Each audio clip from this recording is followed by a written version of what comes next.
your snack?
Good morning, Professor.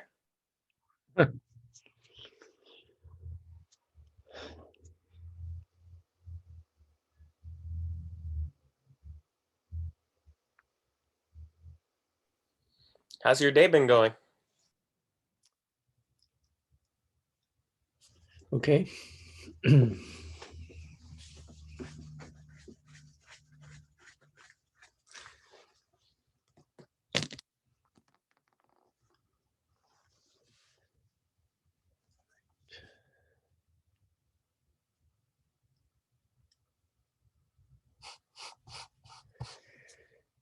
Okay, so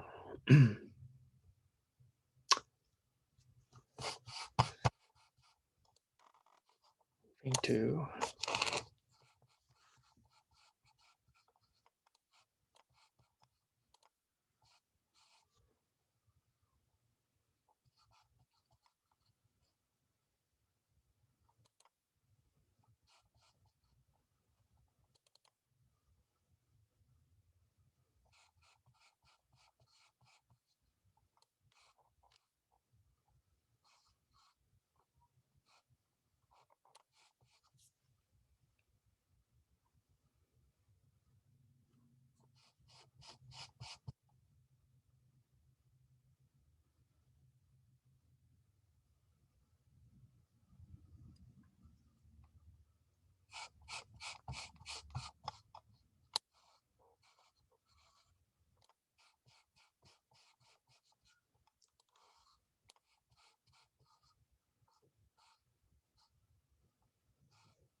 Is mental a correct answer for 32 across, or it has to be mentum?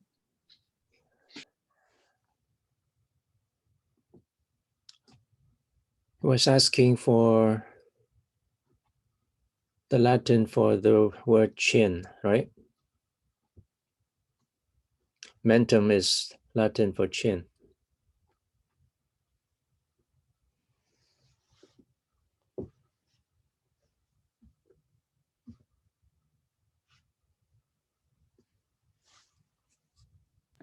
Can you remind me how many you can get wrong?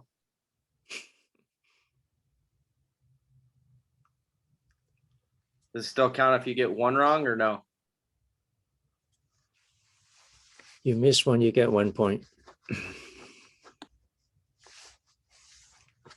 That's out of the 3 sets here. It's only 2 points for all 3 of them.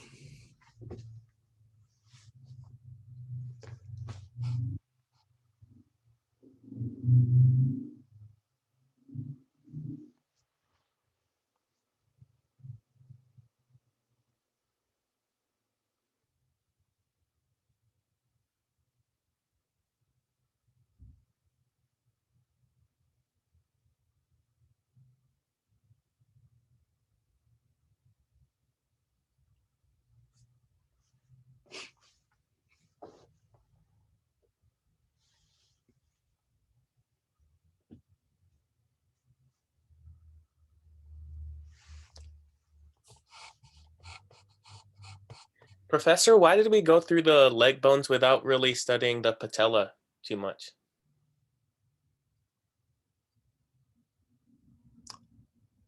Well, we'll finish those ones today.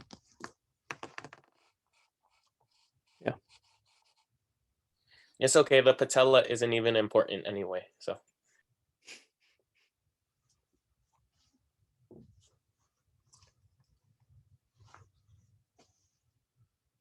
It's a sesamoid bone.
Professor, I have a question. Sure. Since you're not using the Canvas grading, how will we know our grades throughout the class?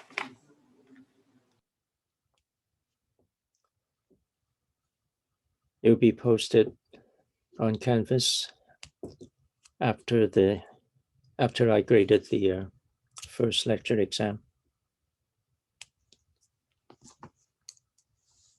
Okay, thank you.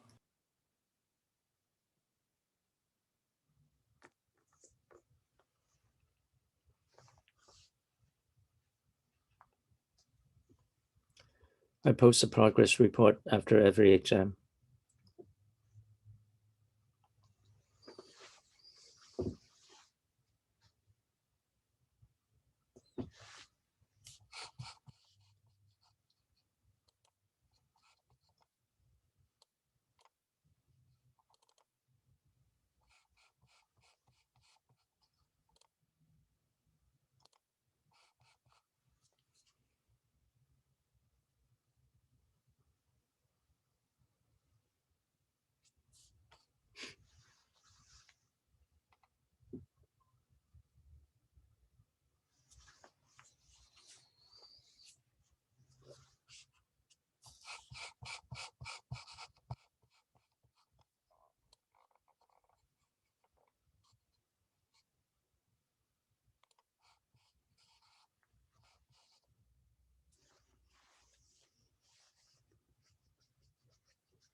Professor, what time tomorrow will the Zoom open?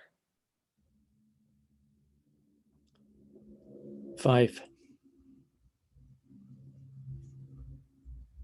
Okay, thank you.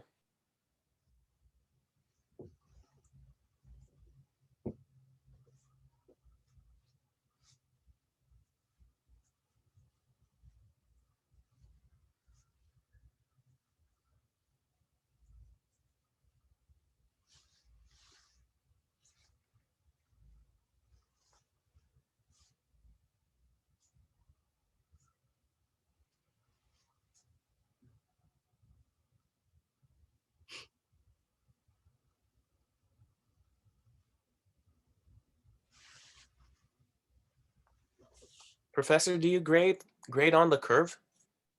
No.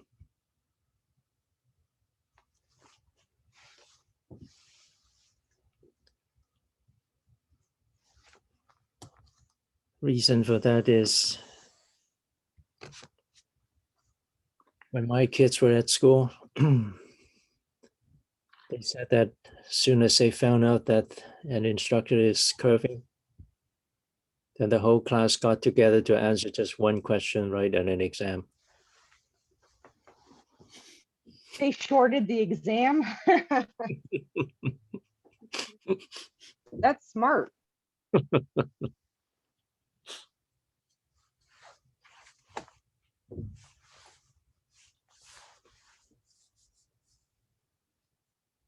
Professor, after we're done looking at this last crossword, can I look at the first one really quickly? I didn't get like the last 5. Fine. I can just take a picture of it really quickly and look on my phone. Anybody needs 1B?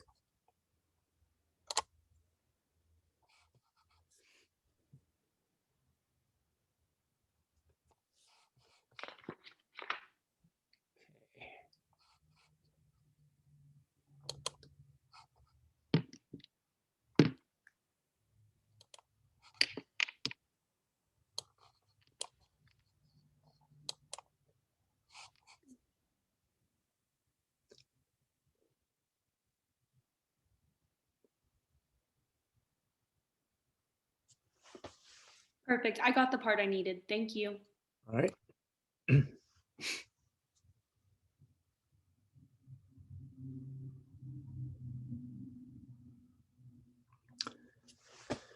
Okay. Now,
that's a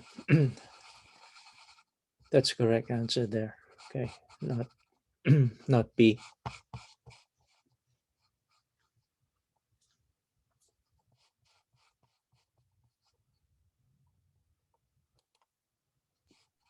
You said D is the correct answer for 1D, sperm whale? Yeah.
Can you scroll back to the top real quick?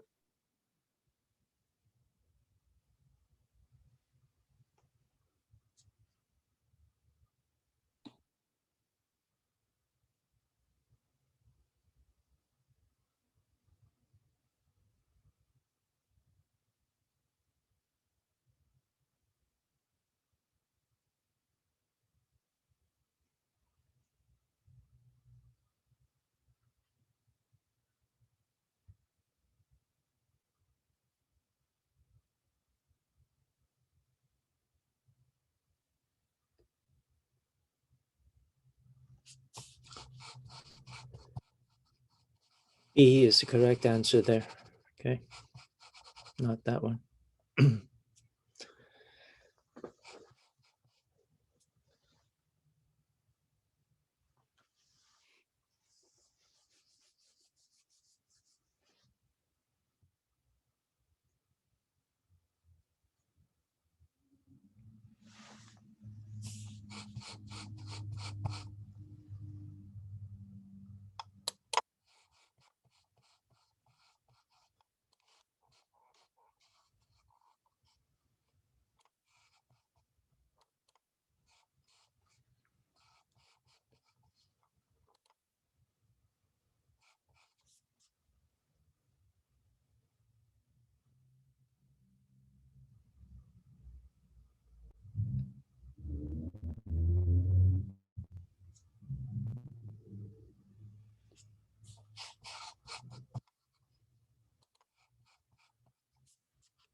When you're done with this page, can you go back to 3F through 3H and then 2D? Fine. Sorry.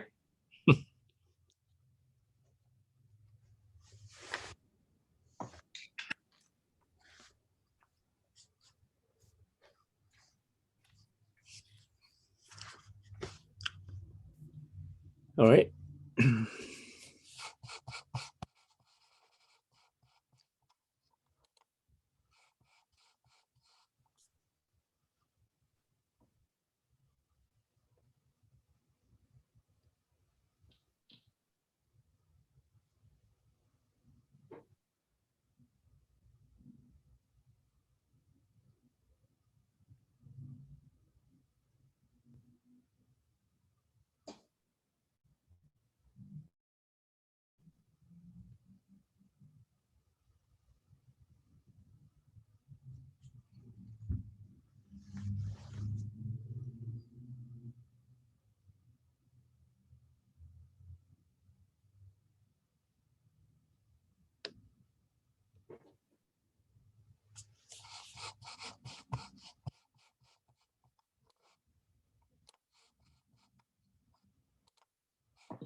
All right.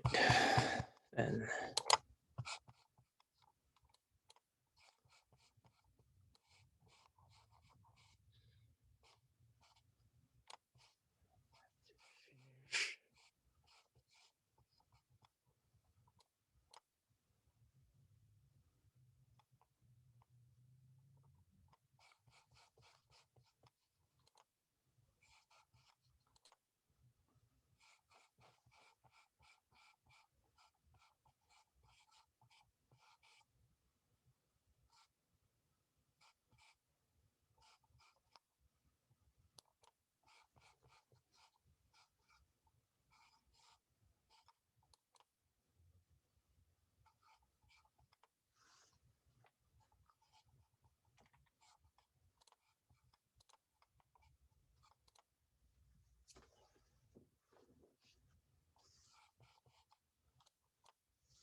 Are you gonna go over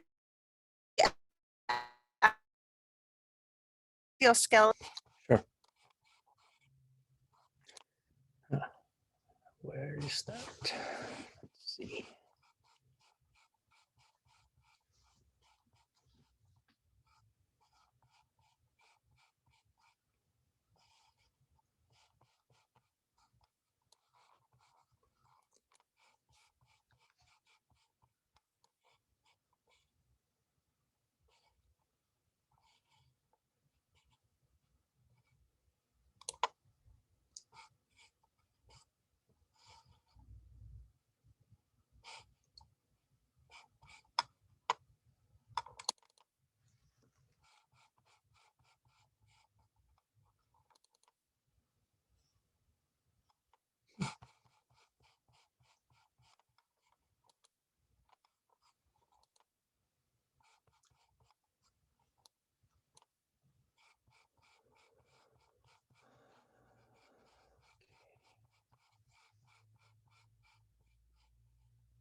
All right.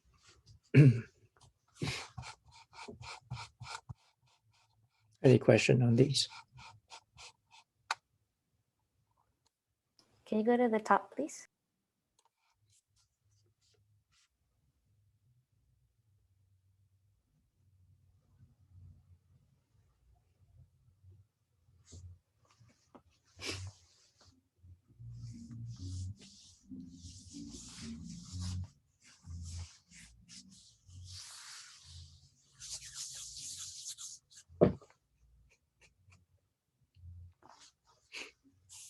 could you show me the last one, please?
All right.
Okay. Starting with the patella. All right.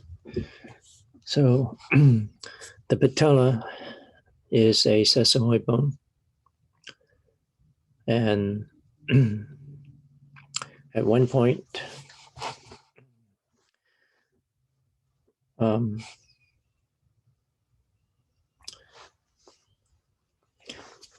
during the toddler years, the common tendon of the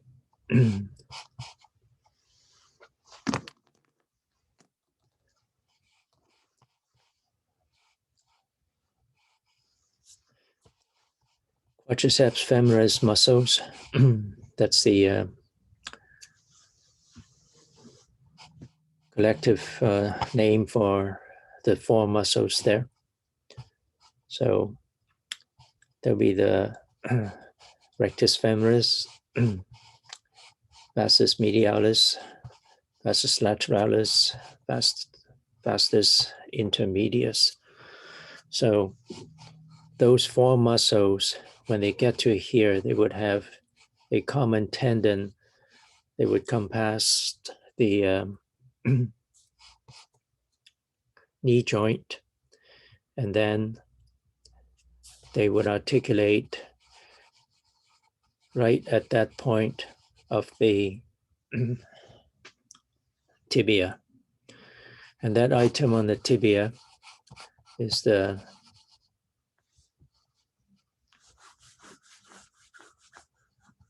tuberosity.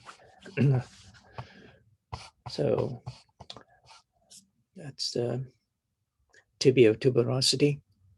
Okay. And this is the one you can readily palpate. So it's right there. And that is the reason why with the toddlers, when they fall down and land on their knees, nothing gets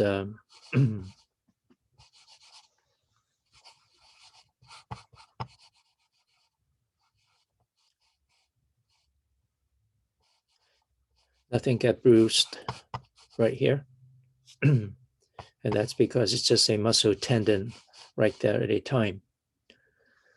So at the same time, if you palpate the knee of a toddler, you're not going to feel the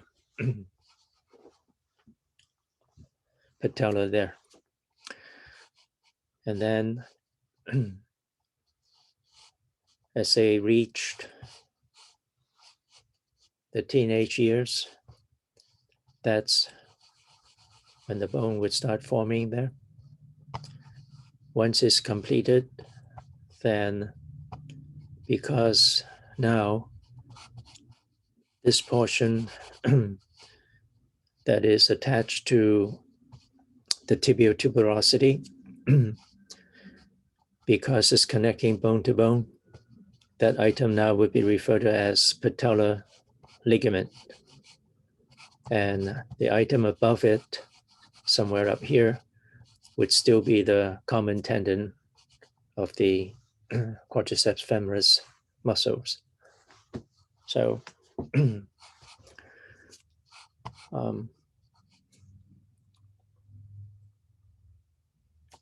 now, when you are looking at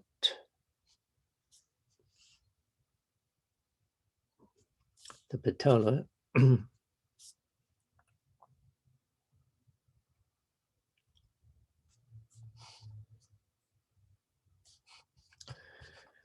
the distal end of this bone is where it would have the apex. Apex is the distal end of this bone. And then the proximal end of it, where you have that straight border, this part is going to be referred as the base. Get to know that term, okay? When we get to the muscular system, you're going to be exposed to that term quite a bit. When a muscle is attached to something that is referred to as the base of a bone, talking about the proximal end of that bone. Okay, so keep that in mind. And the way I get the students to figure out where they are handling a right or a left patella is to simply set the patella on the table with the apex pointing away, straight ahead, pointing straight away from them. And when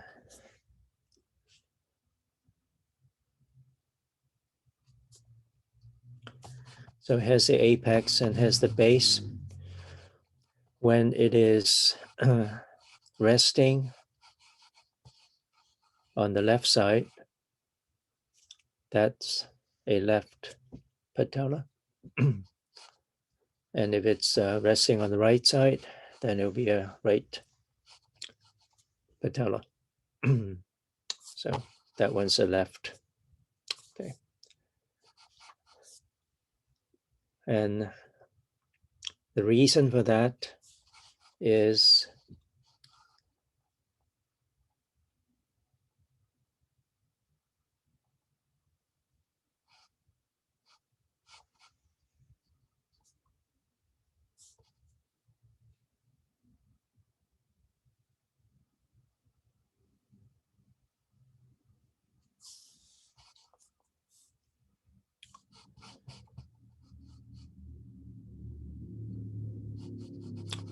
doesn't look right.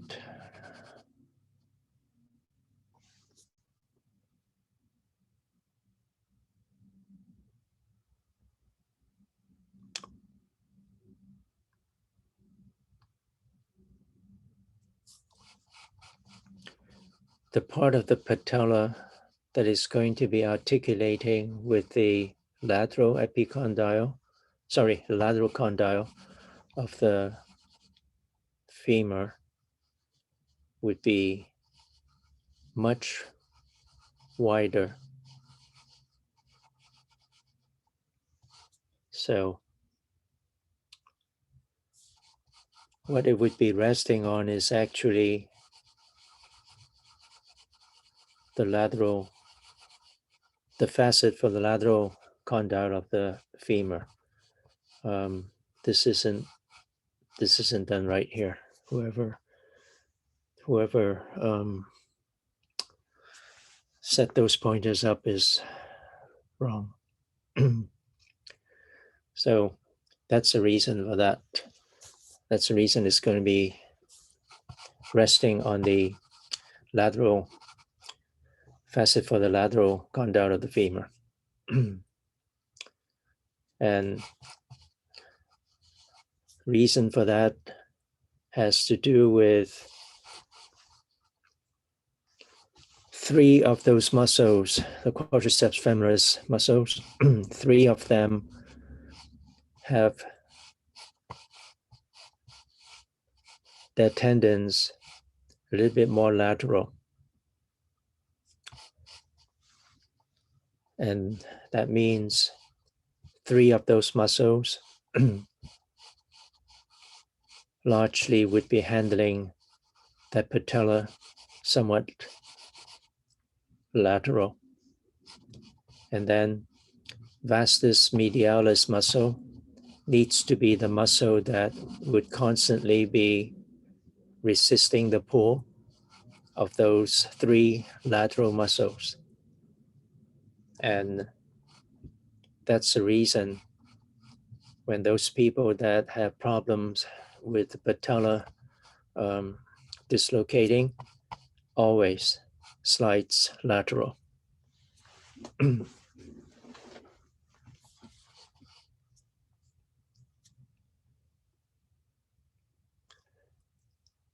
All right.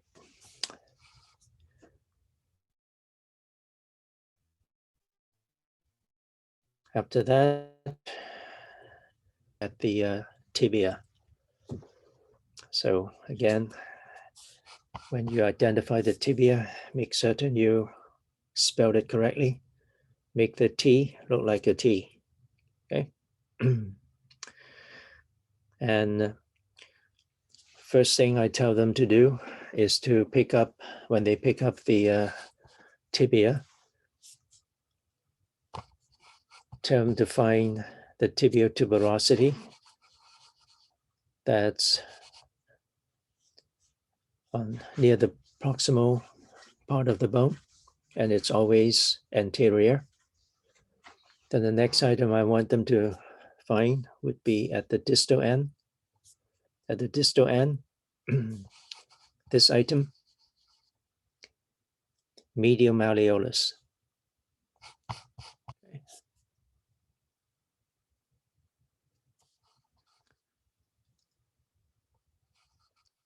Medial malleolus.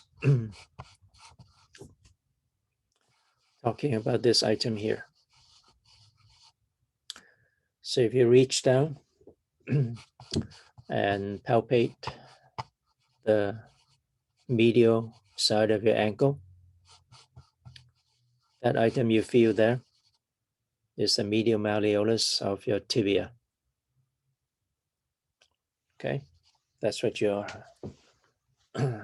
sensing.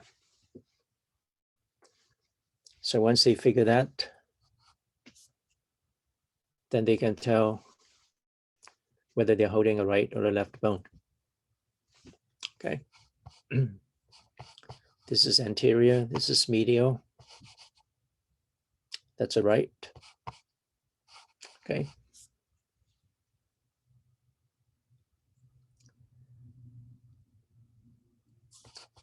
And this one is a left.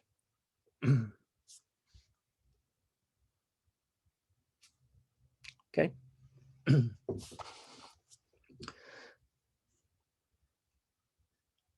Then we'll go from the top down. And the very top,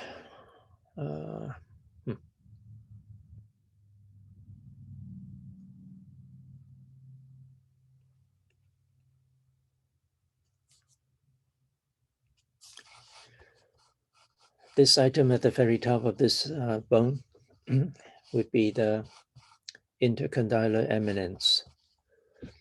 The intercondylar eminence is for the attachment of items coming from the two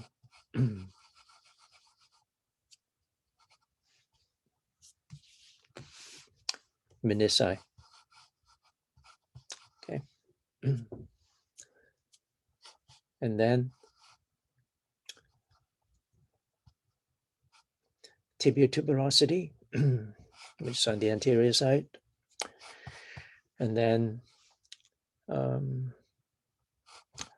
find the medial and lateral condyles.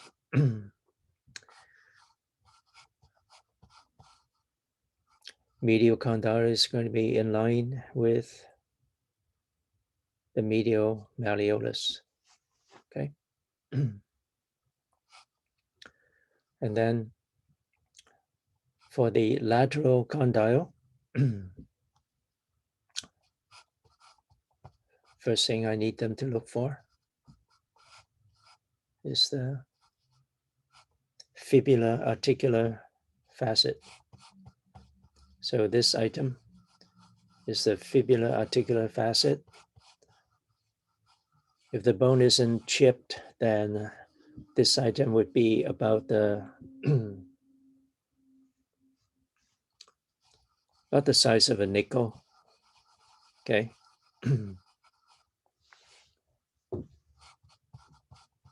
So the head of the fibula is going to be articulating there.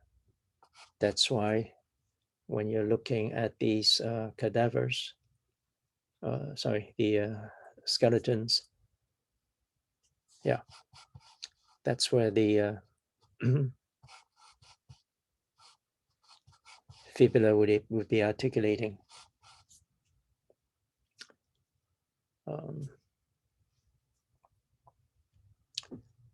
Now,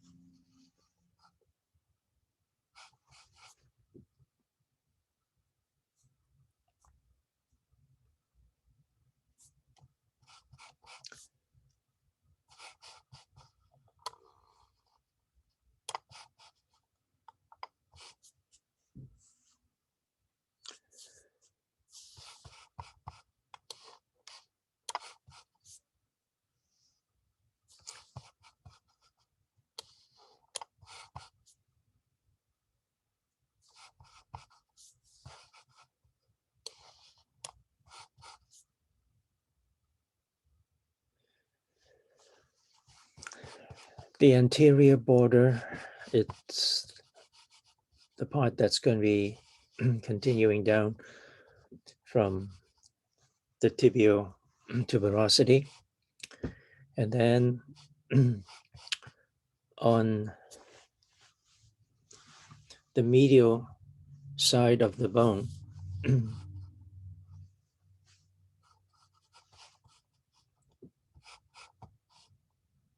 right here, this is a left So on the medial side of the bone, this would be where you would have only the skin sitting on top of the bone. You have no muscles on that side. Okay. So eventually we are talking about the anterior muscle compartment of the leg, then we are largely talking about the muscles that would be on the lateral side of the tibia. Then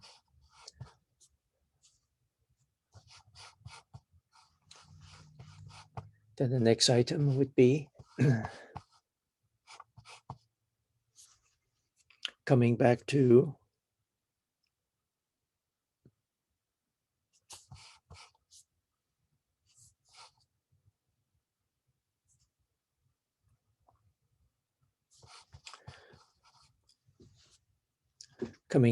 the underside of the lateral condyle, where you have the fibular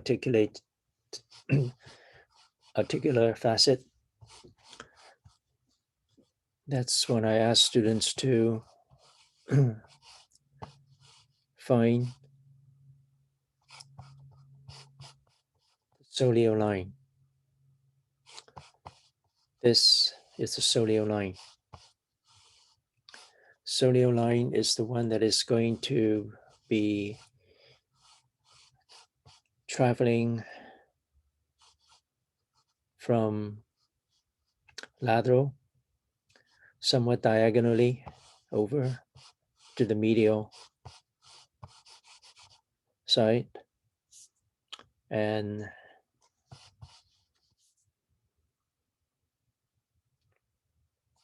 yeah, so that's the soleal line.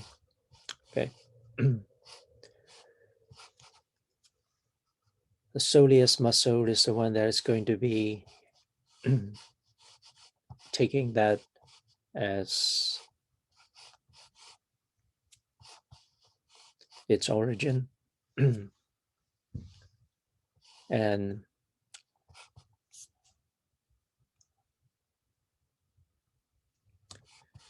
when we get to the muscular system, you'll be hearing that the soleus is a postural muscle. These are muscles that can maintain a particular position for a long time. So when you're standing for a long time, soleus muscle is the one that is going to be contracting. So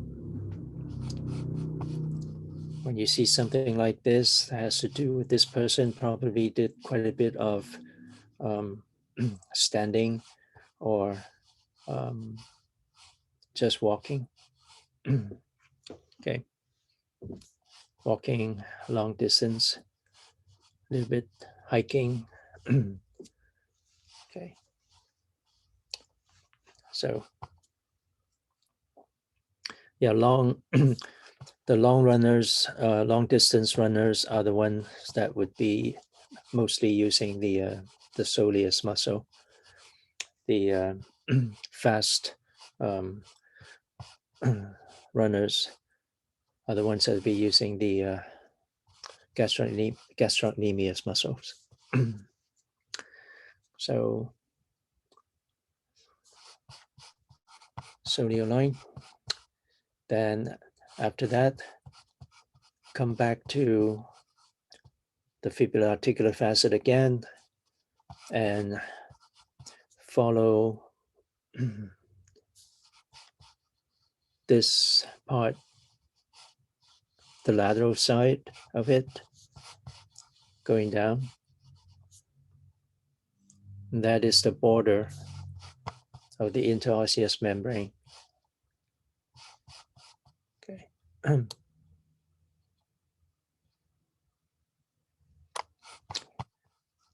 So interosseous border. Then after that, continue on that all the way down. You get to this part here.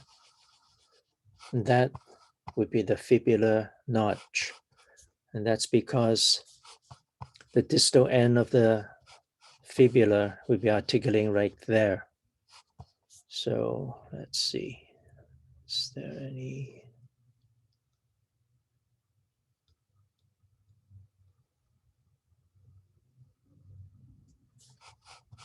Doesn't show up very well, but it would be right there. Okay. Professor, Yeah. quick question, kind of off topic. Where would the anterior tibiotalar joint be? Anterior tibia what? Tibiotalar joint. It's not really on the list. I'm just kind of curious, just personal.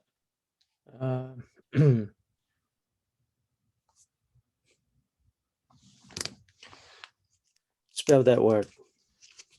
Tibiotalar.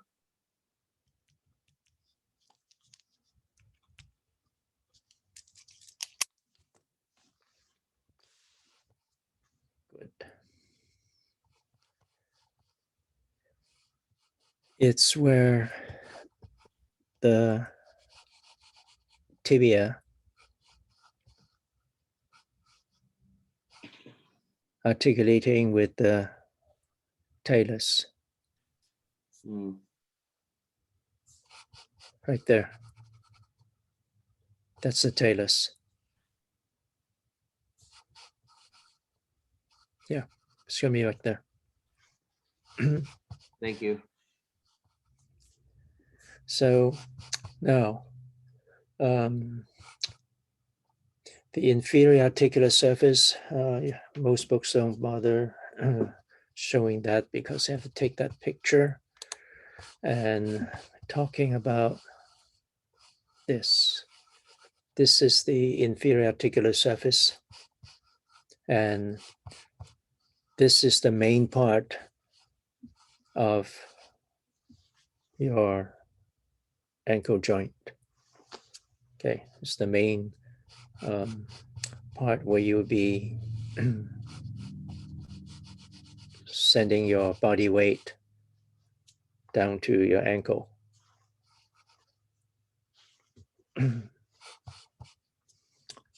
Now, yeah.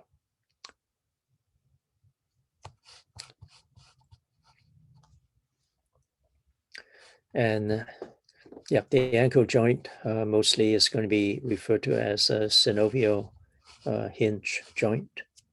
Okay.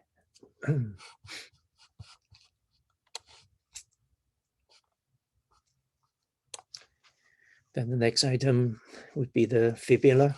And again, spell it correctly, make the F look like an F. So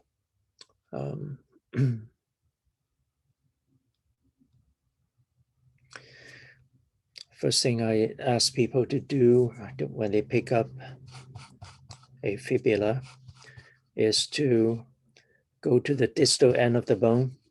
The distal end of the bone is shaped kind of like the the spade. Okay. And that is the lateral malleolus. So if you reach down and palpate the lateral side of your ankle, that's what you're touching. Lateral malleolus of the fibula. Okay. Then the next thing I need them to do is to figure out whether this is left or right. So now they need to look at the medial side of that lateral malleolus. On the medial side, that's what you see. And I need them to look for that item that is referred as the malleolar fossa, talking about this one. And that has to do with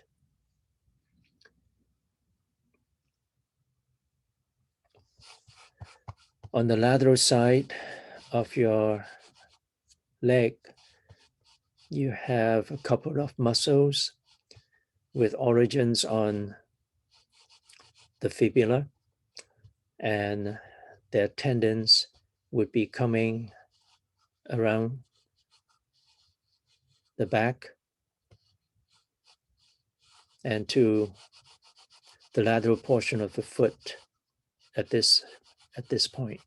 One of them is going to go down the bottom and go across to the other side of your foot, on the underside of the foot, going across like that. And one is going to continue straight to the fifth metatarsal. And again, bones form around soft material. So that is the reason you have something like this. Those two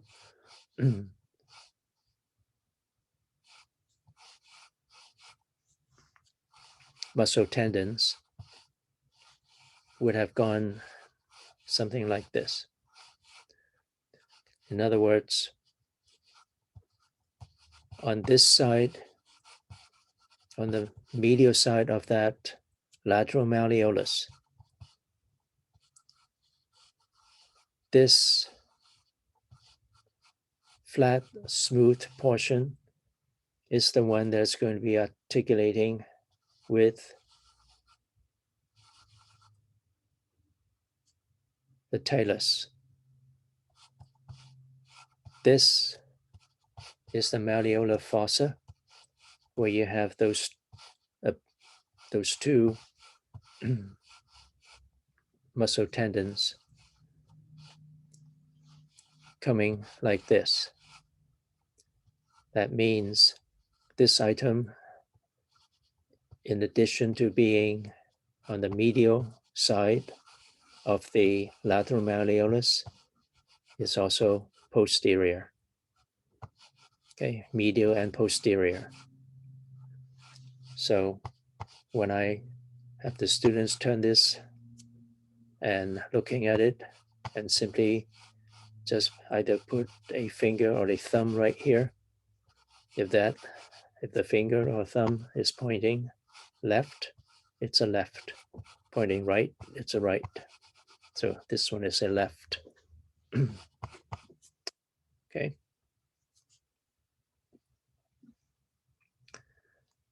And then on the proximal end, there's the articular facet that articulates with the fibular articular facet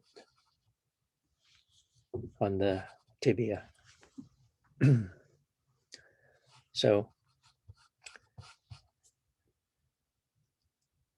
yeah, get used to that. Okay. Facet is on the proximal side, and the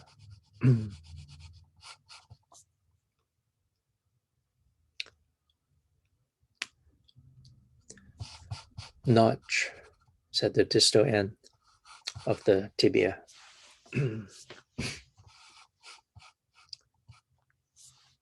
Right. So that's how these two bones would look like. Okay. And yeah, you need those two condyles to keep the foot from moving medial and left, medial or lateral. Okay. Professor, for the fibula, where's the articular facet again? Articular facet is on the very top of the head. Oh, the top of it. Okay. Yeah. It's like the. Okay, gotcha. Thank you. Right.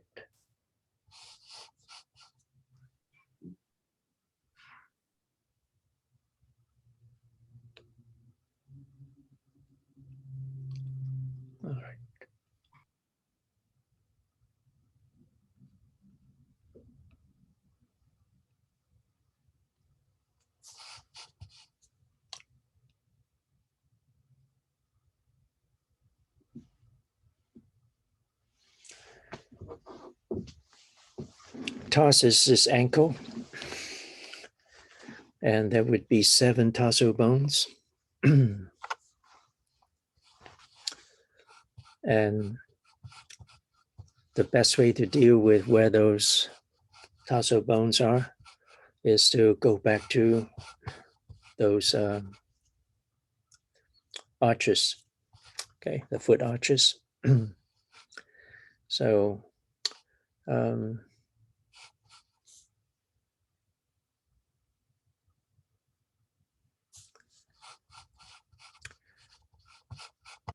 is it right? Or these 3 images here.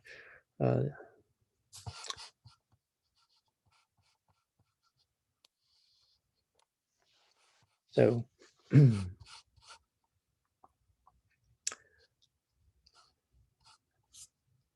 then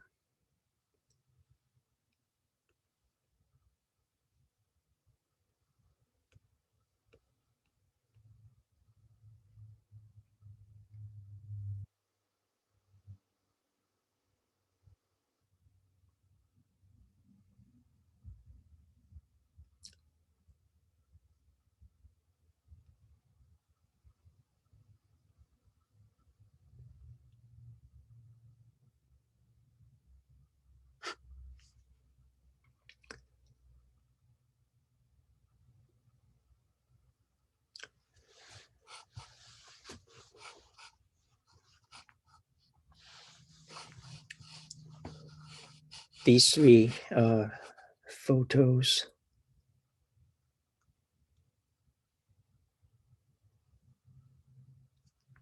These 3 photos are the same foot. So if we start with the medial longitudinal arch, then has the calcaneus. On top of the calcaneus, you have the talus. So calcaneus here, talus there. Okay. And then in front of the talus, you have the navicular, that one, navicular. And then in front of the navicular, you have the 3 cuneiforms. This was the medial cuneiform. So medial cuneiform. Then you have the intermediate cuneiform, lateral cuneiform. So has a navicular, medial cuneiform, intermediate, and lateral. Okay. So medial cuneiform is in line with metatarsal 1. Intermediate is in line with met 2. Lateral is in line with met 3. So that's the those are the setup bones for the medial longitudinal arch. Then for the lateral longitudinal arch, calcaneus. In front of the calcaneus, you have cuboid. In front of the cuboid, you have metatarsal 4 and 5. So that's a lateral longitudinal arch. And then the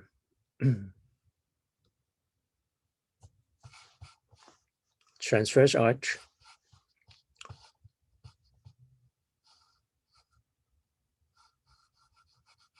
navicular, medial cuneiform, intermediate cuneiform, lateral cuneiform, cuboid. Those 5 bones in the transverse arch. And for the transverse arch, navicular is the highest, that's the keystone. For the medial longitudinal arch, talus is the highest, that's the keystone. Lateral longitudinal arch, cuboid is the highest. That's a keystone. Okay.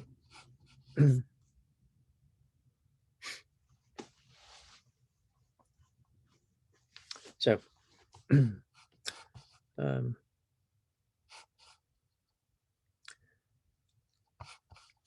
at the first MTP joint,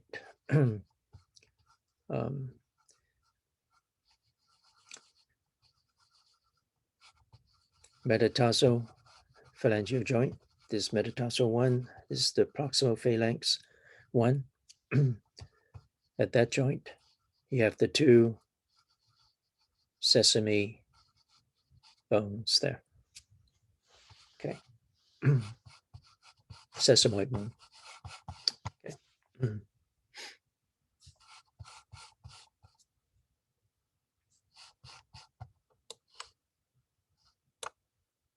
Yeah, so that takes care of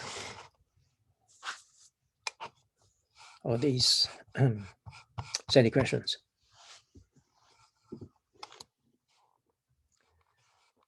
Right, then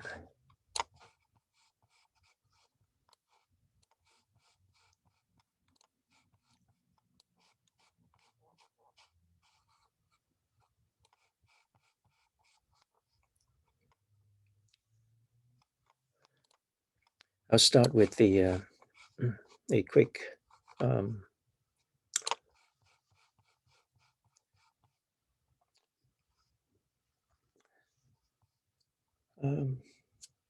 most likely I may be able to get to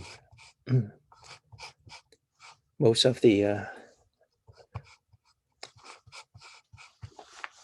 integumentary system. Okay. Integumentary system is in your second lecture exam. Okay. So major functions of this, it's said to give you protection from external injury.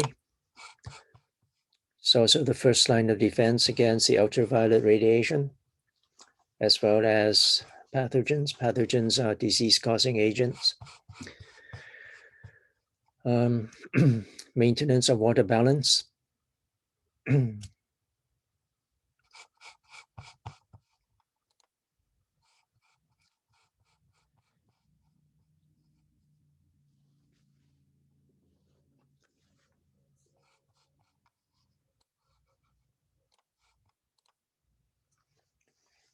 If the skin is peeled away, very quickly, a person is going to start losing water. Okay. And it's also there to maintain your thermal regulation. It has to do with when your core temperature is high, then all the blood vessels near the superficial part of your body, meaning all the blood vessels under your skin, would be filled. They open up and they will be filled with blood circulation. And you would constantly be sending as much blood as possible to the underside of the skin. And at the same time, you would be sweating. And once the sweat comes to the surface, the temperature there is going to evaporate the sweat. It's what we refer to as evaporative cooling. That is a hyper cooling system your body gives you.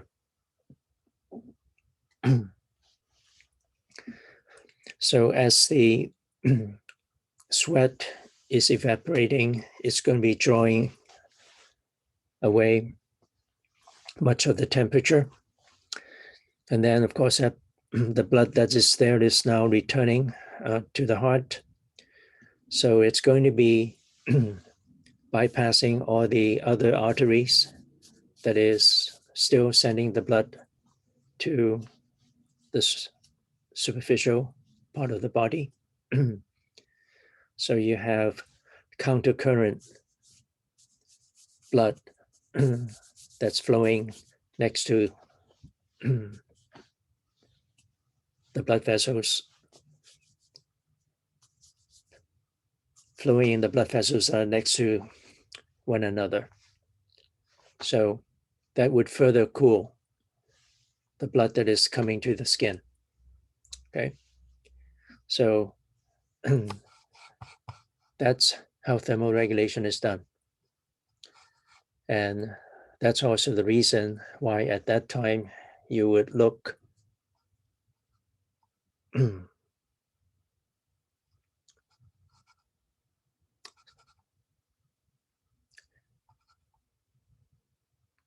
red. Okay. And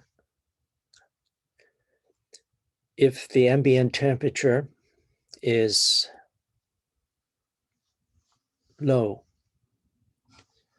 then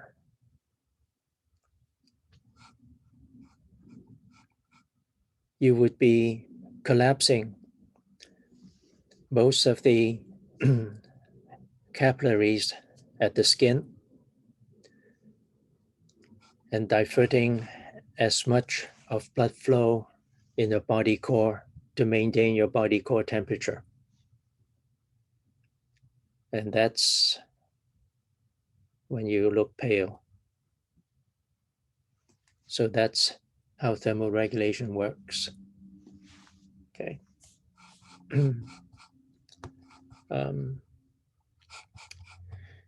Vitamin D's synthesis is also at the skin. When you have ultraviolet light entering, and that is the actual vitamin that you need to work with at least 2 other hormones in your body to get your small intestine to absorb calcium.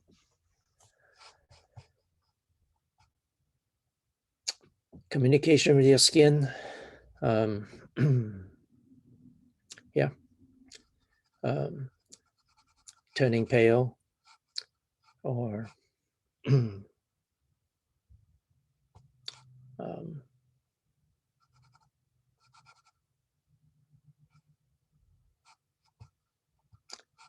what's the term for that color when someone is shy?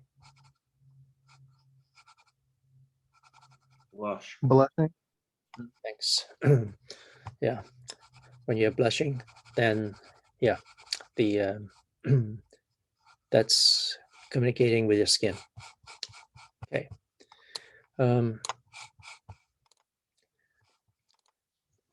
Sensory reception. This is a set of the general senses. Touch, pressure, temperature, and pain. And it's also there for excretion. When you sweat, items that's going to be sending out, mostly water, but it will also include salt and urea. Okay.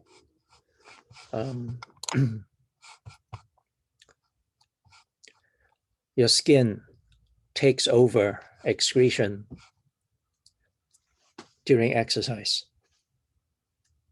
Okay. So that's the reason you can figure that those marathon runners, they never need to go to the urinals. Okay. Even when they drink as much water as they can every time they pass those water stations, they continue running. So during that type of exercise, the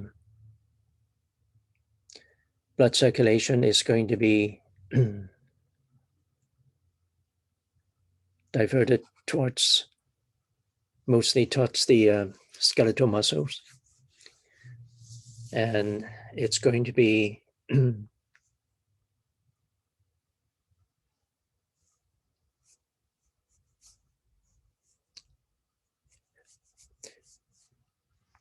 kept from sending into the kidneys as well as your digestive system. So Couple of questions, Professor. Yeah. What are the two hormones that are regulated with vitamin D? And also, when you're talking about excretion, in terms of working out, why is it sort of like if you work out a lot, it seems like your sweat kind of just can be very light and just kind of run off of you. But if you haven't worked out in a long time, why does it feel kind of slimier? Is that because of like built up toxins in your body? yeah, for people who do not exercise much,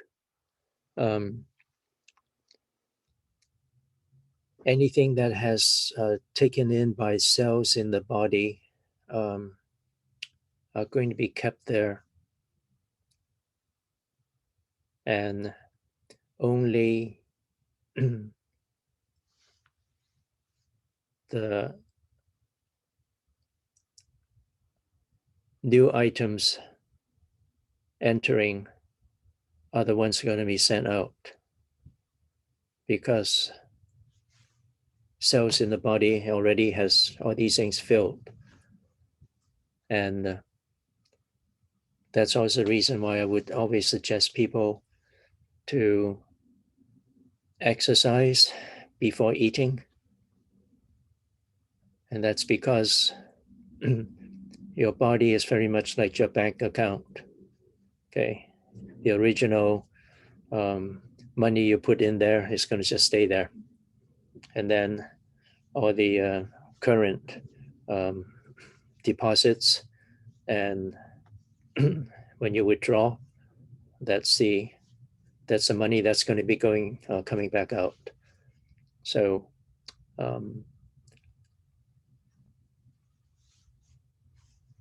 now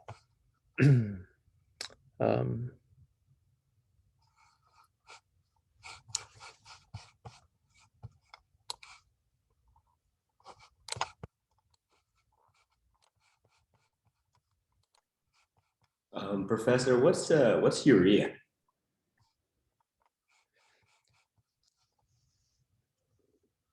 nitrogen waste, mostly. That's what's to be sent out by the cells, as in ammonia. And ammonia.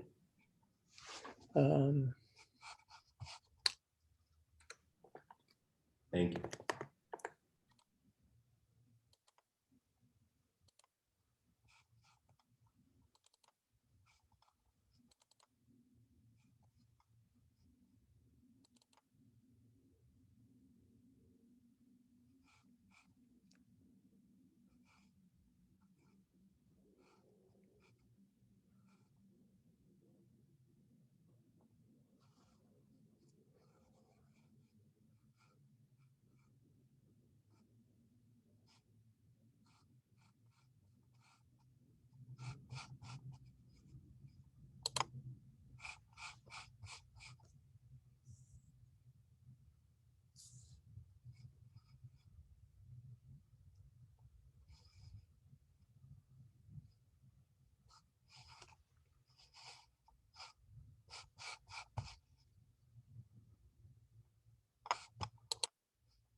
calcitonin is one of those hormones.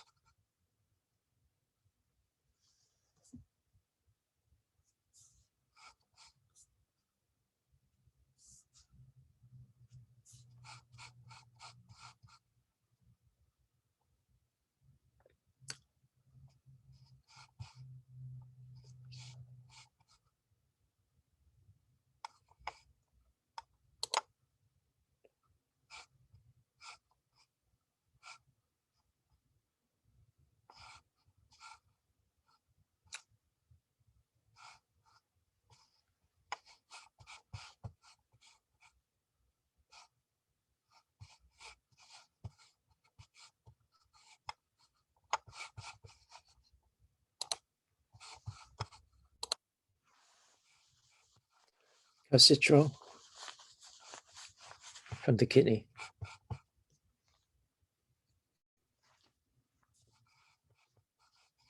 Okay. So you need your vitamin D to work with calcitrol.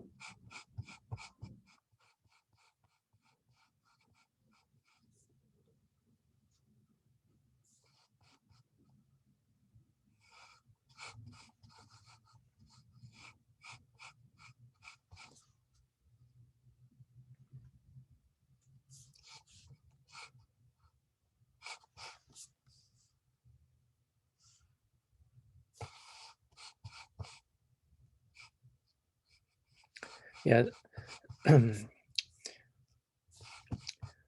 Calcitrol is the active hormone, and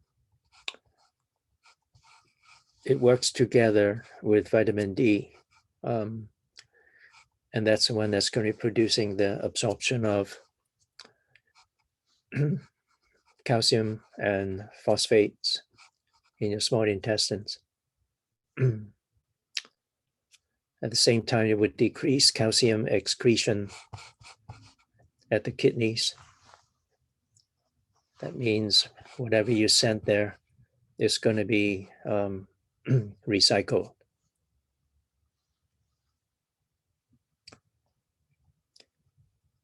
And it also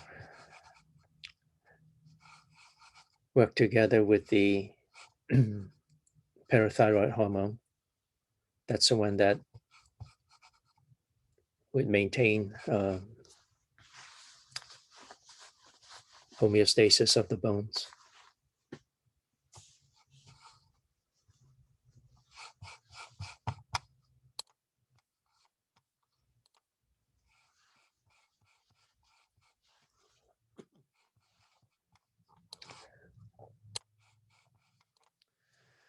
Just a few features of your skin.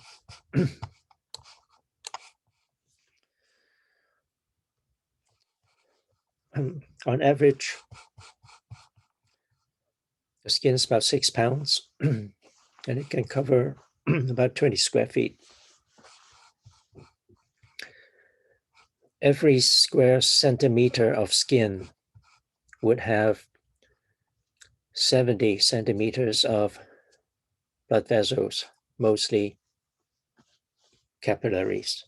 It would have 55 centimeters of nerves in there, 100 sweat glands, 15 oil glands, 230 sensory receptors, 500,000 cells constantly dying and being replaced in just every square centimeter. So that's why even if you close all your windows and doors and totally set them so they would be blocking anything coming through, you still need to handle all those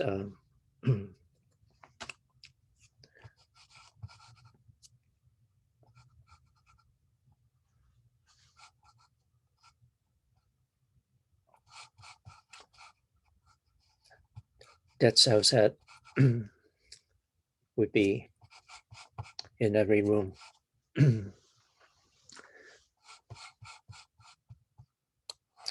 So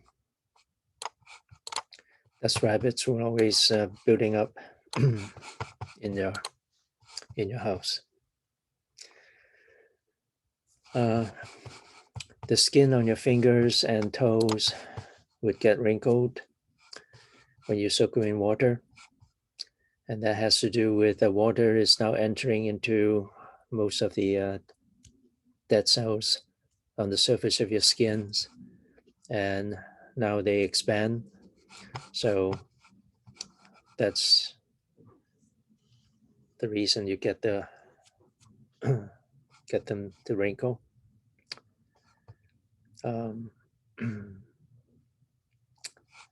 Now, yeah, the skin will also buckle into those wrinkles. Okay.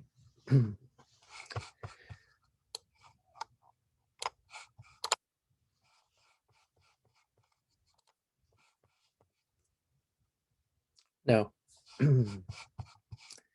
when you start looking through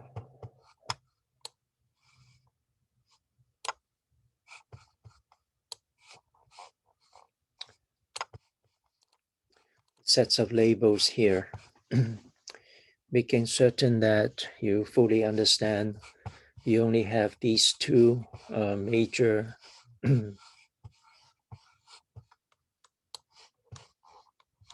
items, epidermis and dermis.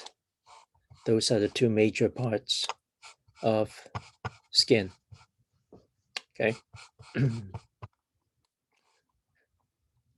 Integumentary system is just that, epidermis and dermis. Hypodermis is not part of your integumentary system. Okay. So epidermis, largely we are just dealing with the stratified squamous epithelial cells. And then we get down to the dermis layer. Here you're dealing with the dense irregular connective tissue here. And then you also have these two sets of layers in the dermis. The papillary layer has to do with all these items here that are referred to as dermopapillae. Dermopapillae because they all shaped like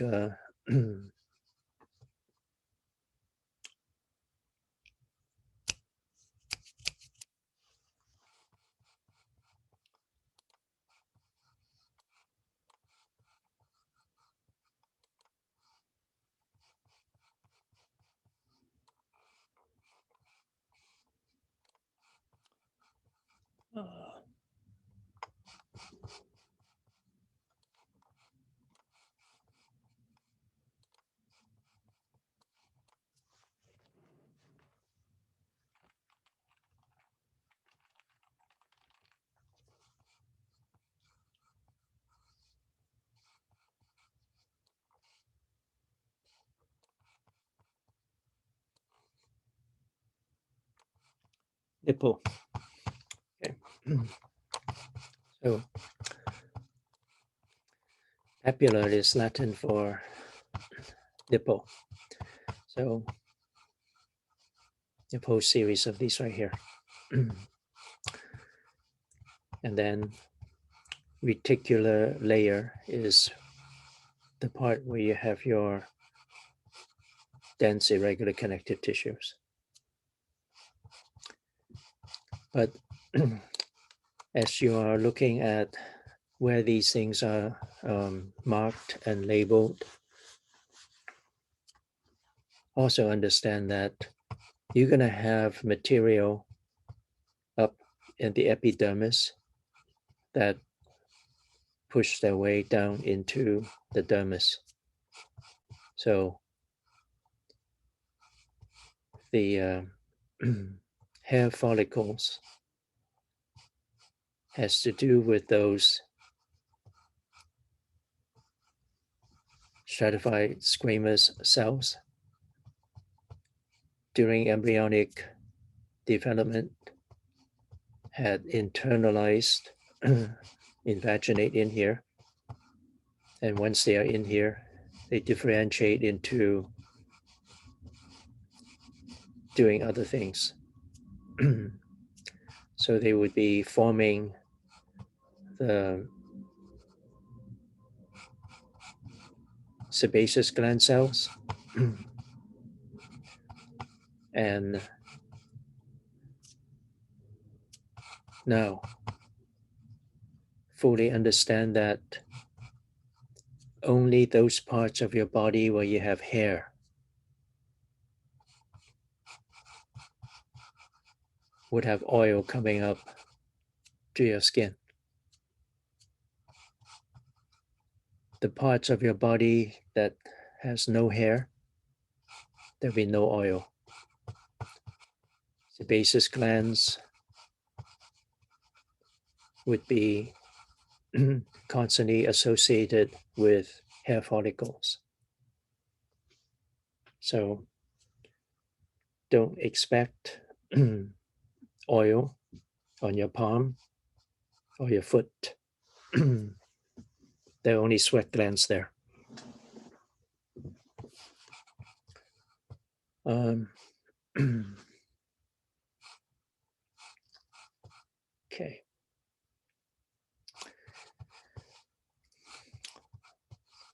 Every hair follicle would have smooth muscle attached to it.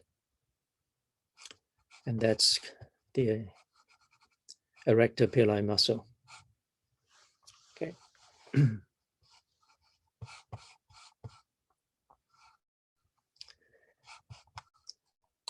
The hypodermis is essentially your superficial fascia.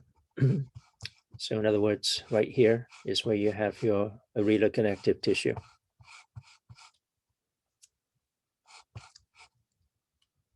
And then as we continue with many of the structures in here,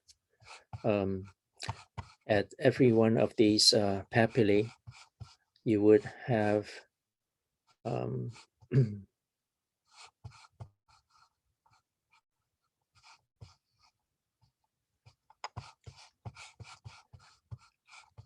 some sensory items there that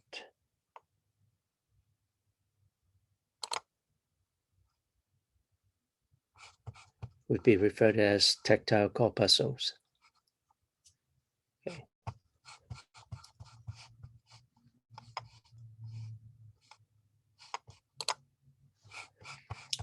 And then the ones that are way down here, the deepest ones that are referred to as the lamellar corpuscle, used to be called Pacinian corpuscle.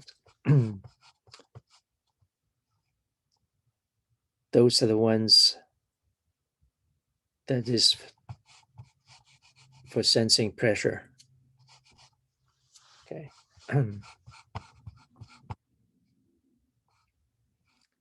And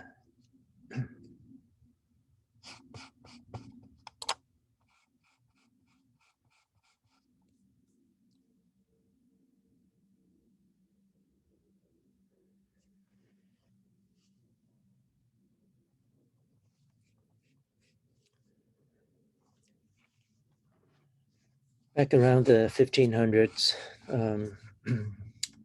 the painters in Europe, southern painters are the ones that are the ones in Italy, and the northern painters are the ones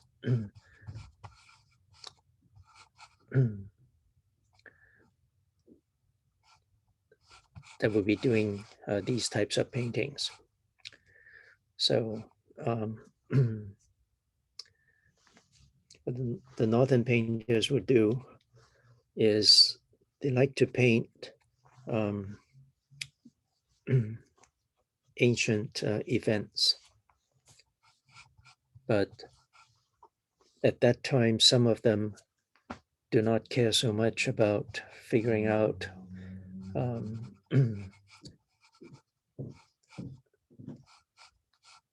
the type of clothing that the ancient people would have.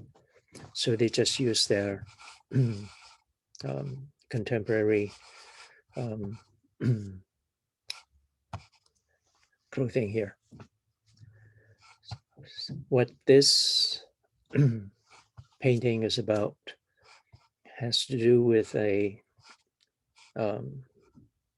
something that happened in ancient Greece, and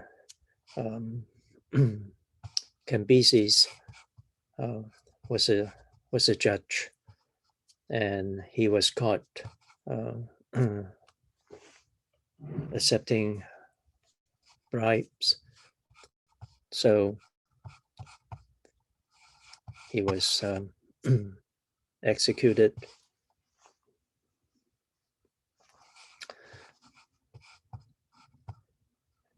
By having the skin taken out. So, and again, back in those days, as criminals, some parts of the body waste would be thrown on the ground, and that the animals here to munch on those. Now, as the skin is pulling away, you're actually damaging most of the sensory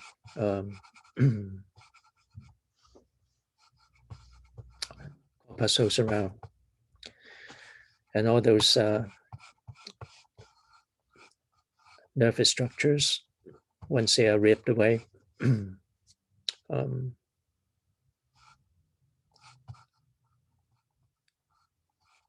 he would not be actually feeling much pain here.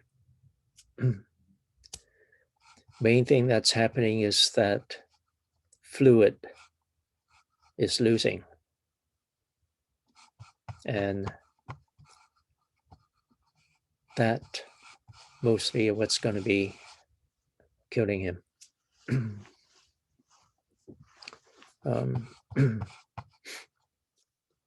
And at some point, shock can also shut down his brain. But still, the rest of this is going to continue losing fluid. And what they did to make very certain that any other following, any judges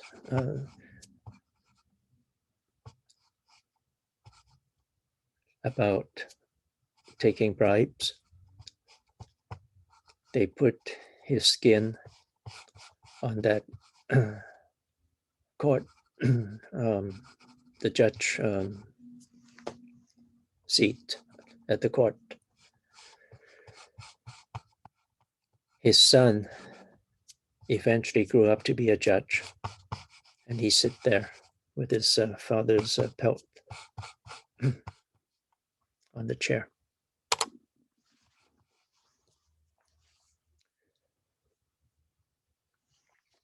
So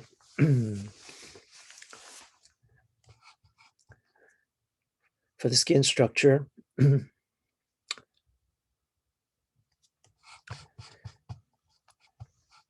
the superficial part going in, you have the epidermis, and we'll start at the bottom part of the epidermis, continue to go up. So at the very bottom, you have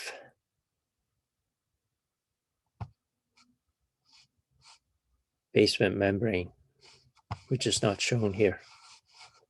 When you enlarge something to this size, you should have the basement membrane. So they didn't label that. Okay, so basement membrane is here.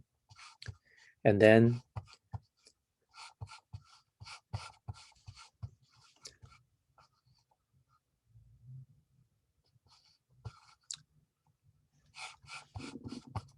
the first layer of cells there would be referred to as stratum basale. Stratum basale, you would have mostly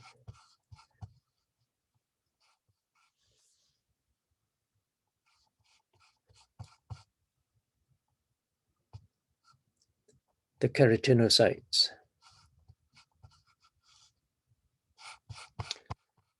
Keratinocyte would be all these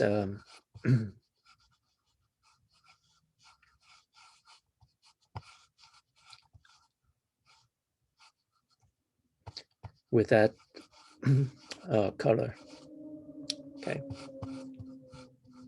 The reason they are referred to as keratinocyte is because these are cells that are continuously producing the protein keratin.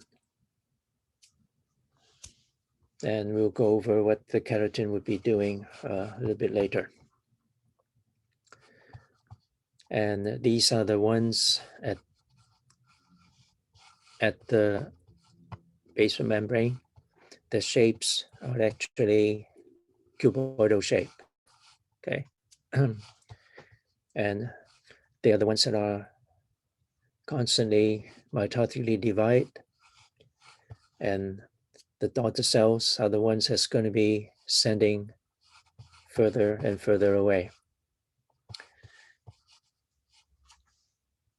Now, other types of cells that would be here. Melanocyte. Melanocyte are the ones that would be producing melanin. Melanin is a very dark protein. Okay. And melanin is the one, it's a single item here mostly that is going to be handling your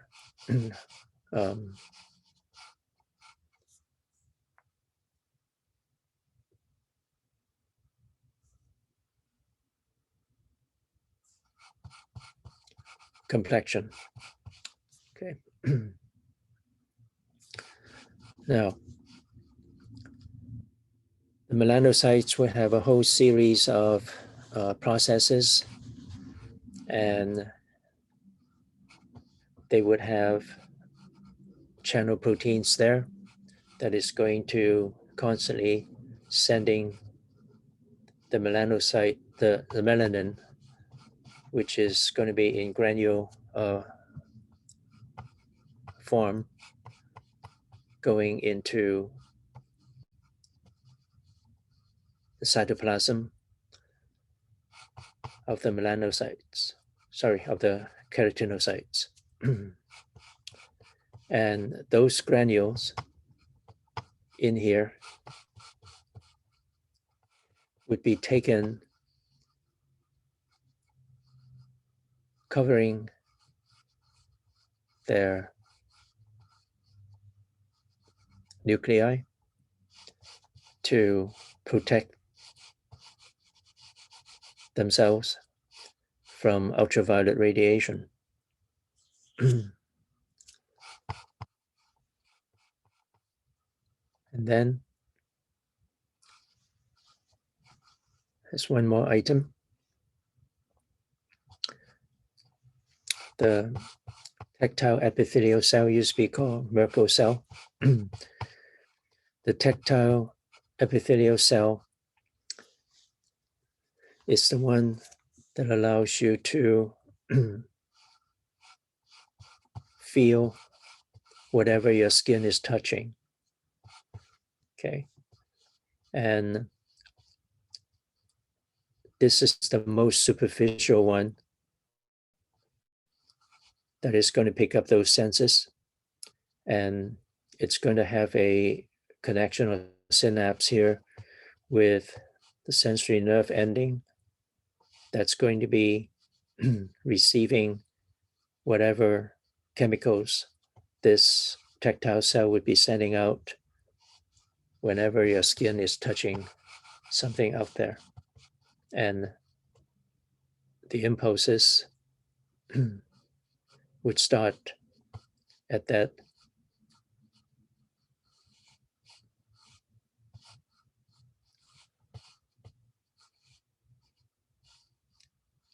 nerve ending that's going to be taking those impulses all the way to your brain. So those are the three types of cells here. So as the ones that has been pushed further away, now you have this layer that is referred to as a stratum spinosum. Stratum spinosum has to do with when this part of the skin gets stained,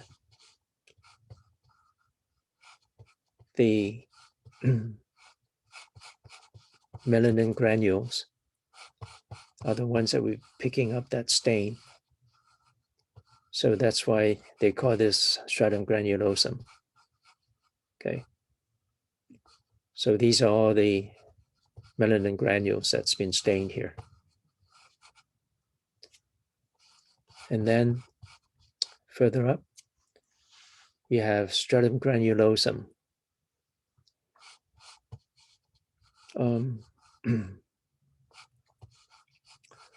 And that's because those granules are building up to the point where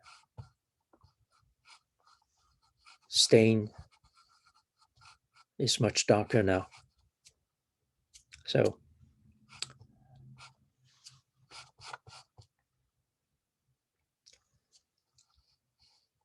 and then after this, you would have the stratum corneum.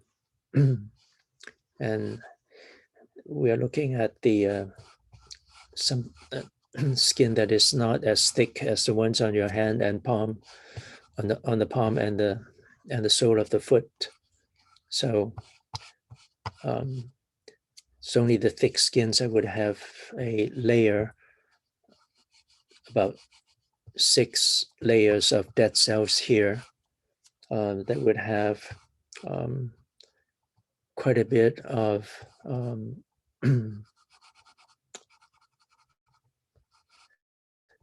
lipid items in them. So they would not be very well stained. So that's the one that's referred to as the stratum lucidum. But this is a thin skin, so you don't have that. And then further up would be cells that are so far away from where you have capillaries under or attached to the basement membrane. So these are cells that are starving and dying. So they start dying, and then because more cells are continuously getting pushed up, so at some point they get pressed and material would start leaking out of them. And the material that is leaking out has to do with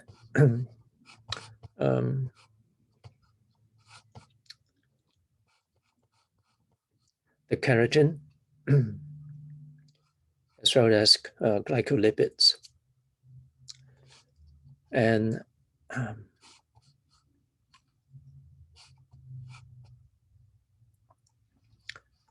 the keratin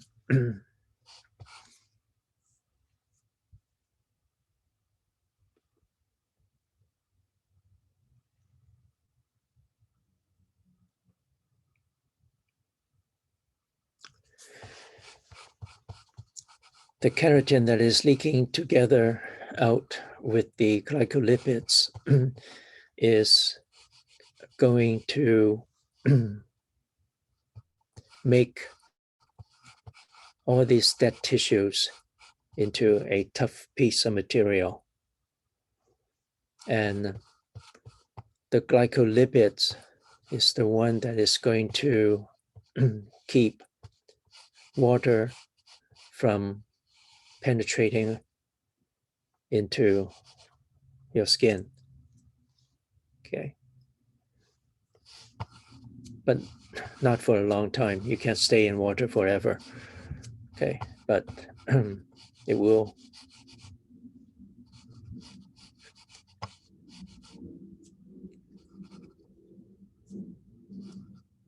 be somewhat waterproof.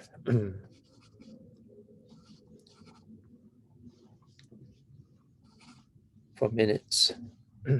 But after a few hours, then water is going to be soaking up in these dead cells. Now,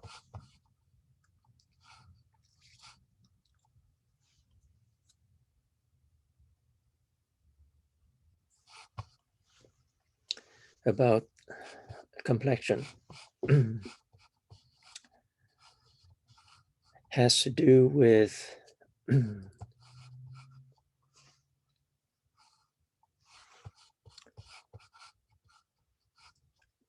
the genetic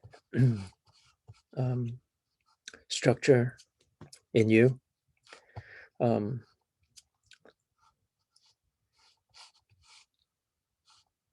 For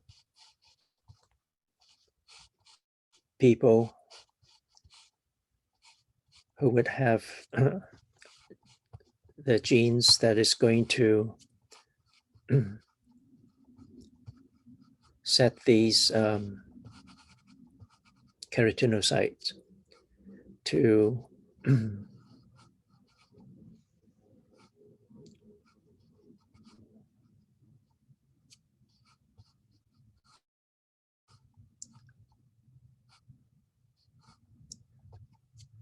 digest the melanin, then their skin would be much lighter.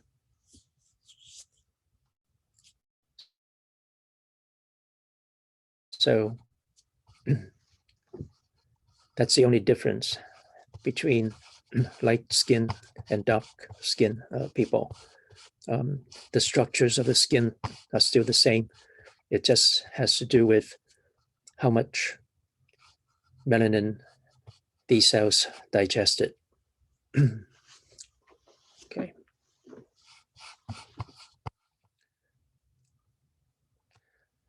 Something else that can happen to temporarily set up your complexion has to do with the capillaries, how much blood is flowing through those capillaries. If they are not collapsed, then you would your skin would look more pink. And as I mentioned before, if you keep taking in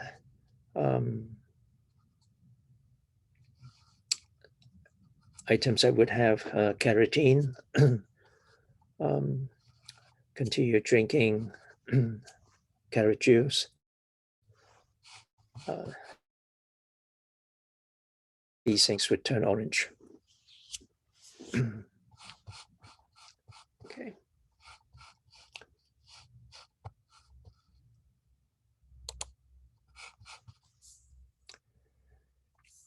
And then the dermis layer. This is where you have the papillary layer. Okay.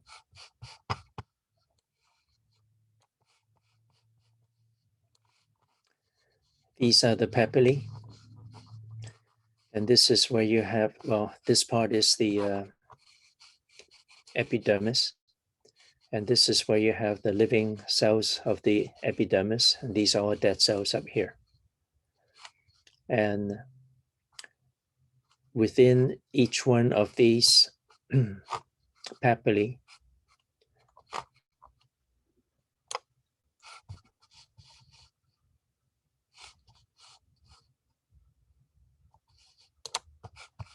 you would have that tactile corpuscle.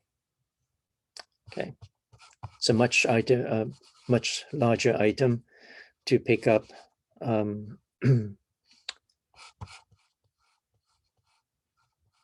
sensation that is working on your skin.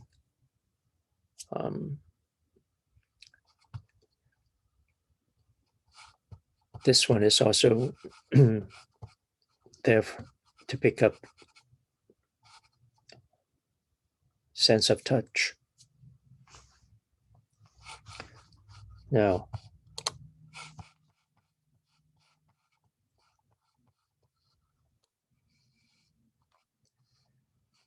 and once you go deeper than the papillary layer, that's a reticular layer, and that's a main layer for the dense irregular connective tissue. So this is where you would have all these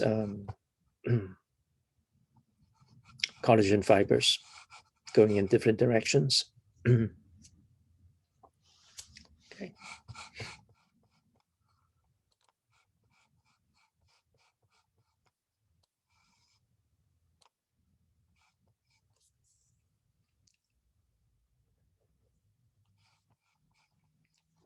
So some of the landmark on the skin surface. The friction ridges has to do with the arrangement of the papillae under here. So, and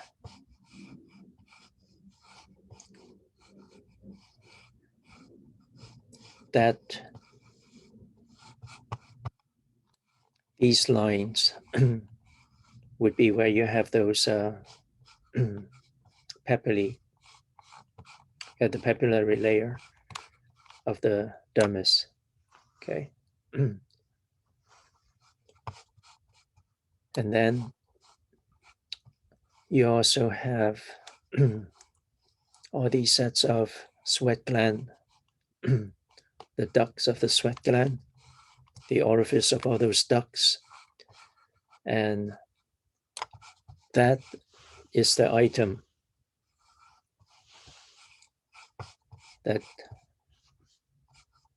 would form your fingerprint. Okay.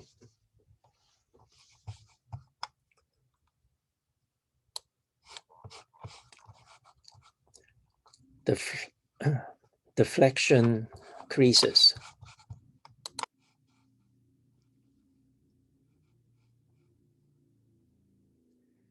Wherever you have synovial joints, that will be synovial hinge joints, as well as the condyloid joints, the ones that allow you to flex your digits and other parts of the body, wrists, etc. You would need your skin to give you those flexion creases. And that's the only way you can totally flex these parts of your fingers, your knuckles, etc. Okay.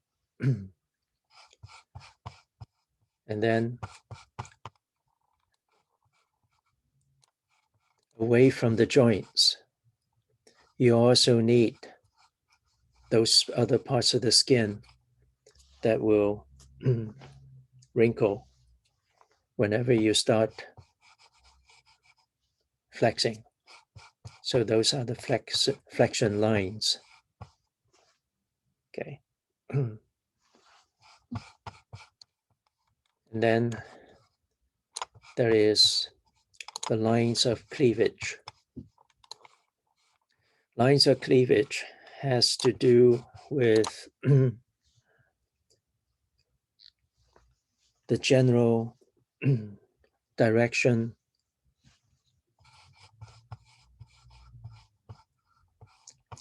of many of the fibers. And most surgeons would know this map on you. Okay. And to handle this, if a surgeon makes an incision that would be perpendicular to some of these fibers, then fibroblasts would have difficulty because to reform it, because the template is damaged. So it would take much longer for the fibroblasts to repair that, and the scar is going to be much thicker and wider.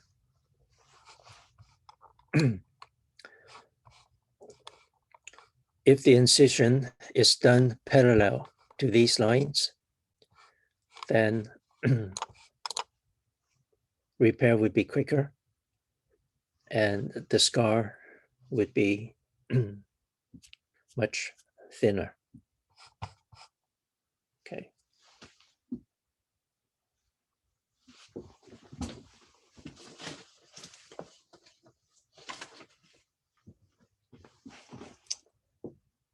This is what I usually show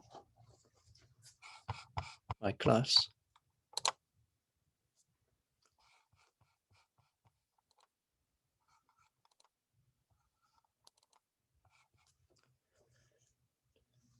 So figure that all these lines are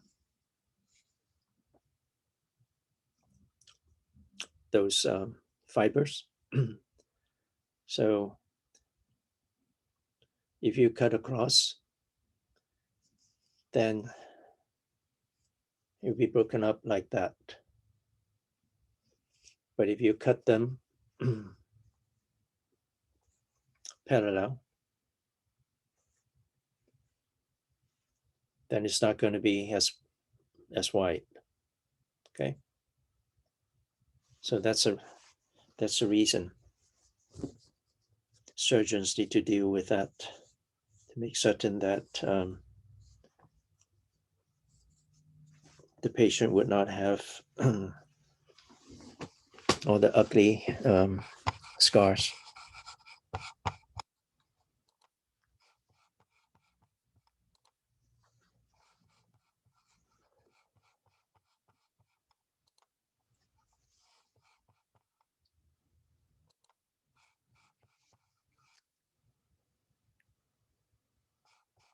Okay.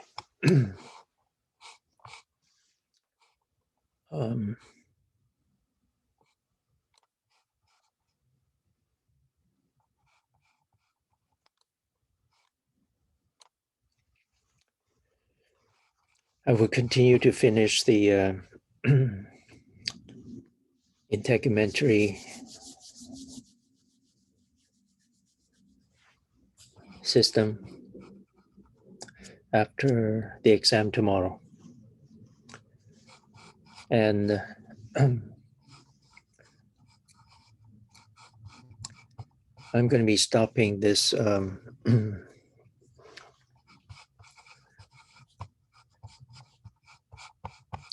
start closing. And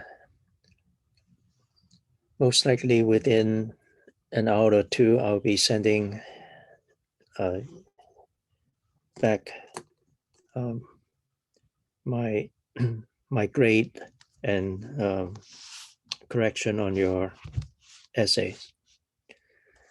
And for those of you who want to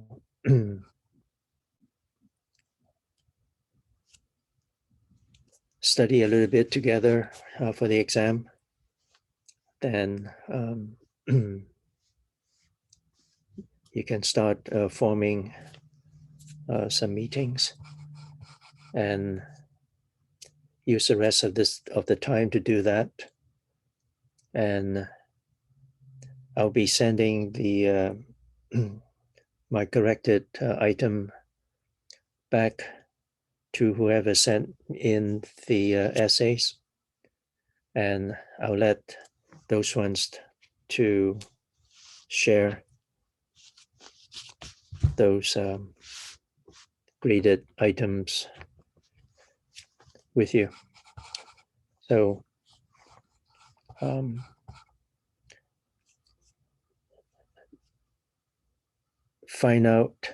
take a few minutes to find out who had gone through those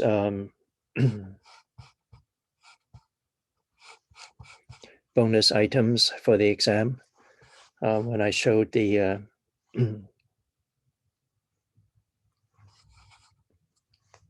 answer keys, find out who's done them well, and see if you can go over or study with them a little bit together. Okay, so I'll let you guys figure out, and so in about 10 minutes I'm going to be closing this Zoom meeting, so you have more time to prepare for the exam tomorrow. Professor, I have a question. Sure. Is there going to be bone labeling on the lecture exam? You will, well, the first 20 questions would be the part that you need to fill in.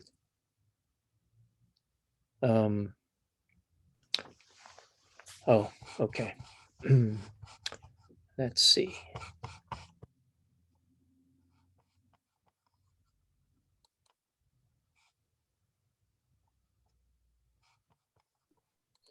But those fill in the blank ones may be like sort of like the crossword puzzles, or are those going to be specifically about kind of the lab stuff, or it's a mixed bag? Just a little bit mixed, mostly lab.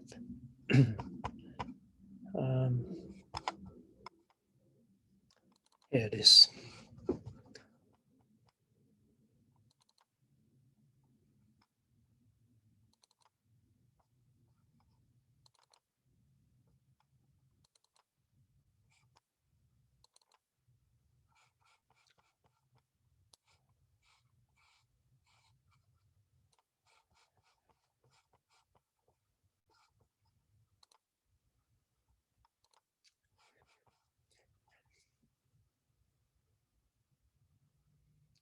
Make sure you go over these pictures in your textbook. Okay. Thank you. You will see some of them, almost all of them. Definitely you would see these three. Okay. And you will be asked to identify items here. Okay. And by the time, by now you should have looked into that answer sheet, so you know that there are well over 20 questions on joints and well over 20 questions on bony material. Okay.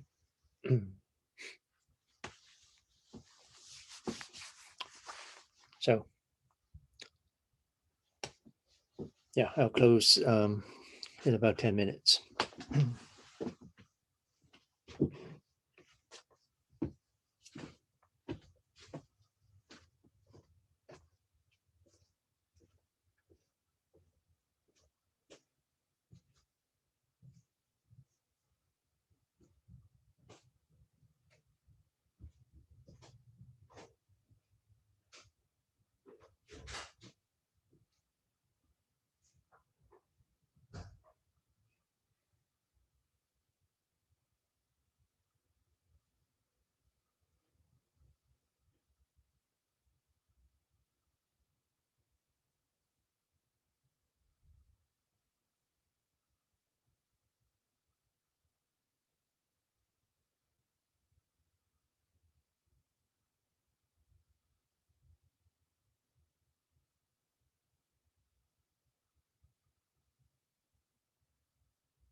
Anybody here?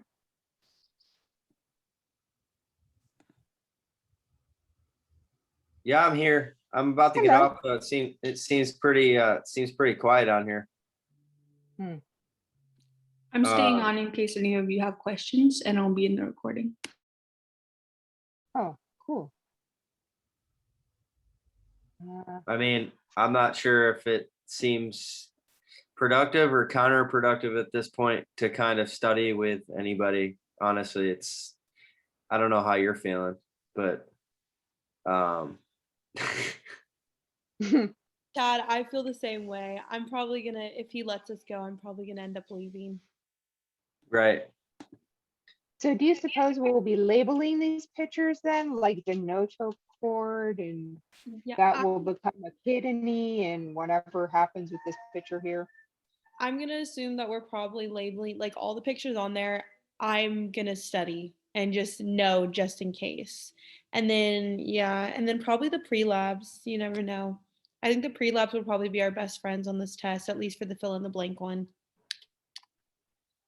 So Gia, as far as I know, for sure, one of those figure is gonna show up on the first part of the exam. One or two of those, he's gonna choose one of those bone, and then it might pop out. That's what I'm under. So it's fair game. It could be any of those bones for the first part. That's what I understood with what he said.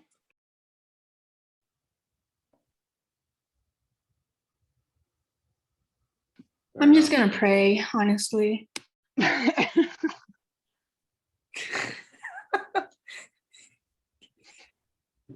Yay, I'm so excited.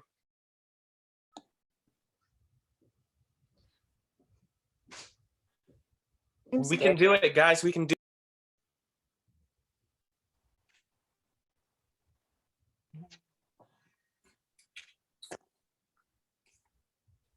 I'm not feeling too hot about the kind of the newer stuff like the synarthrosis and diarthrosis. Like I haven't studied that at all yet. It seems pretty that's gonna have to be a key of mine tonight. I think he made a couple questions because we just learned it literally like yesterday. Yeah. It's gonna be on the quiz. I mean on the exam. Oh, fucker.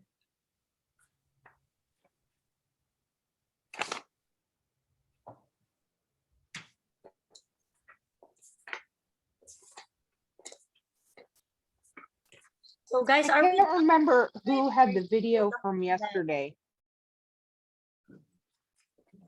I The uploaded it to YouTube? YouTube, and I sent a link in. Oh, the you did? email, if you got the Oh, email. okay. Let me check. I just can't keep track. Let's see, you probably did. Oh. Oh, cool. Wait, today's Wednesday, right? Oh, thanks. Yes, I did. Thank you.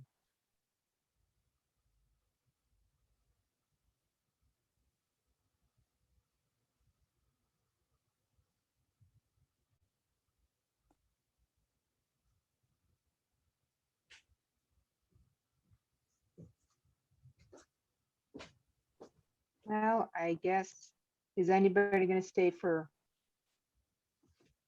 Actually, I think he left. Yeah, I think he said he's gonna come back in 10 minutes and end this. Oh, he's back. He's back.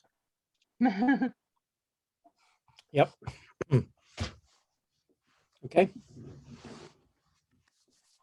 Professor, is there anything else we need to know before we sign off here? It's just at some point, I'll be sending back the essay. Okay, All right. sounds great. I'll look for it in the mailbox in a couple hours. Good. Sounds good. And group one people, I'll send you a message after I receive it. Good luck tomorrow. Well, thanks, Chad. Thanks, you too. Good luck, Yep. everyone. Thanks, Professor. See you guys tomorrow. Bye, Professor. Bye. Bye. Thank you.